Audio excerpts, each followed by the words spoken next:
Well, as we remember the extraordinary life of Jimmy Carter, we're taking a look at where his journey began at the Jimmy Carter Boyhood Farm. Thanks for tuning in at 5:30, everyone. I'm Jamie Worsley. And I'm Mackenzie Petrie. WALB News 10's Caitlin Barker shares how the Carter family's farm shaped the man we know today.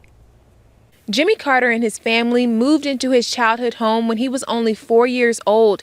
And to understand the values and legacy of Jimmy Carter, you have to come to Archery, Georgia, where it all begins.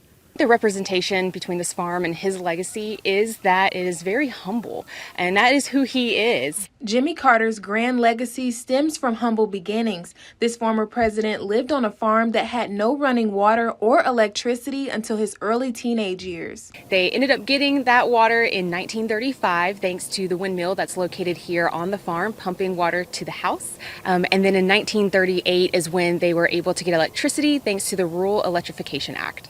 Growing up, Jimmy Carter's father ran a tenant farming operation, which allowed the future president to be introduced to diversity at an early age. His first friends are African Americans. One of his best friends growing up was Alonzo Davis, and he talks about here on the farm, they're just kids, they're friends. But whenever they had to go to the movies, they couldn't sit in the same section together, they couldn't ride in the same train car together, and that really does root something inside of him. When he's governor in his inaugural address, he says that the time for racial segregation in Georgia is over because he grew up in a place where that really didn't exist until they left the farm.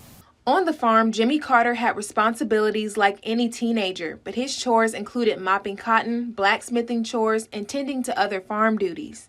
And as he grew, the tasks became harder, and I think that hard work really instilled that mindset in him that you see later on as president and in his post-presidency, all the way to him helping out with Habitat for Humanity. The park's lead education ranger finds inspiration in Jimmy Carter's childhood story, and she hopes future generations are inspired as well. If President Carter can come from the middle of nowhere, Georgia, and become president of the United States and beyond, they can too.